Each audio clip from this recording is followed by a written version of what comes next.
Hello everybody, this is Yoko's Band of Anime Reactions, and this is going to be my review for How Not to Summon a Demon Lord Episode 6. Yes, I'm taking a small break from uploading the other reviews for the reaction thing. Sorry, I didn't feel like going to get a glass. And that's usually how I do a 2-liter, is just taking a sip.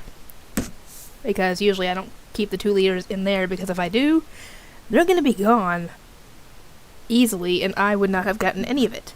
So I keep the ones that I buy in my room, and just, if I get a glass, I just pour some in a glass and drink it, Sometimes I don't feel like getting a glass, so, yeah. Anyway, yeah, today is Valentine's Day, and more than likely I'm not doing anything today, but only because my fiancé has to work today. And I know he's not going to take off time that he could get for, work just for today, so it's more likely going to be either today or tomorrow or Sunday when we do that. So if there's nothing uploaded on Sunday evening or Saturday evening or whatever, then you know why. The kids just don't know how to listen. They don't know how to listen. Anyway, in this episode, they end up running into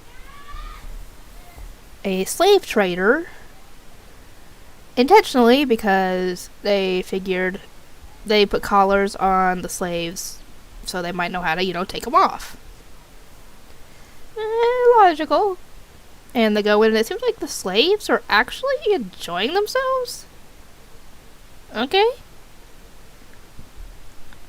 Anyway, the slave owner is actually a very busty woman who ends up coming over and, complimenting the girl, saying that she would be happy to buy them off him because they'd fetch a good price. And nope, we're here to get them off.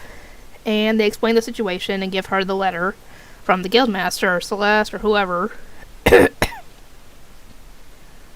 And she offers to teach him Diablo the ritual needed in order to take it off, or and he decides to learn it, and he has to learn it on Shira first, and she tells him what to do, and it gets very awkward because it's a show with a lot of fan service, and thus it's going to make this into something more intimate. I wish the kids would just be quiet for 5 minutes. Or watch TV for 5 minutes. I wish that's what they would do. That's all I want, is some time to myself. Nope. Anyway. Yeah, it gets very intimate sounding very quickly. Thankfully, he doesn't, he has to find, where her magic is strongest. And thankfully, it's not where you're thinking he'd have to put his hand. It's not her chest, and it's definitely not that area down there. Thankfully, it's just on her stomach. And it starts looking like, how the opening looks, following a trail of yarn. And he has to pour as much of his magic as he can to try and unravel it, and, thus unlocking the collar. And like I said, it sounds so freaking sexual if you're listening to it, like standing outside the tent and listening to it. And Rem and Alicia are standing there waiting to find out, if it's going to work. Nope. He still has to work on it. And yeah, they're at the hotel, not the hotel, inn, and we hear a flute.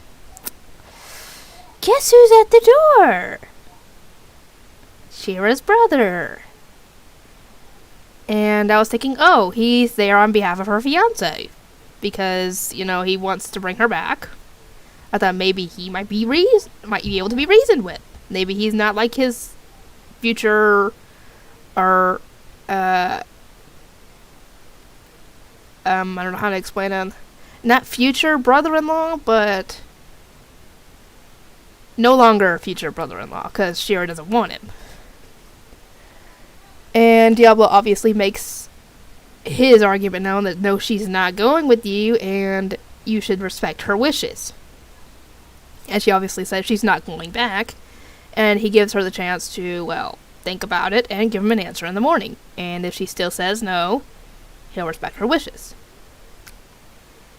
Yeah, I wasn't really didn't know whether to trust this guy or not, because I was half expecting him to send people in the middle of the night and kidnap Shira and leave with them.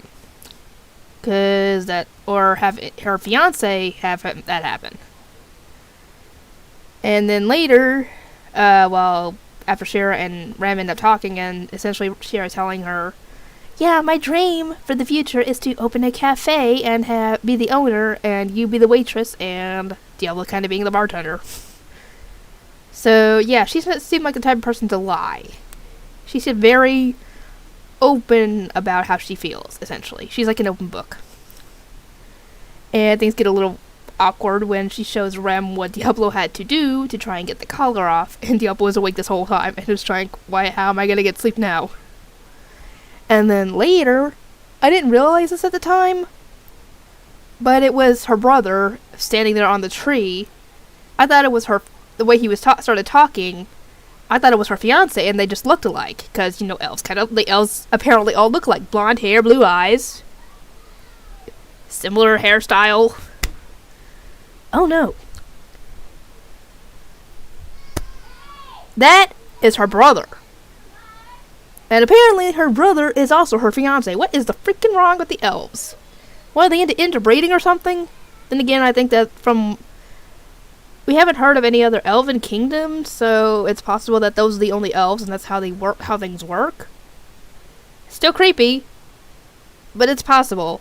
If somebody who knows the show better than I do, you could let me know. Maybe it explains more in the manga, I don't know. But yeah, he's bound and determined to get Shira. Even looking very insane as he says it. So, yeah, we will see how this goes. Anyway, I'll get this uploaded and then I'll work on the fairy tale episode, I guess. And I will see you guys next time.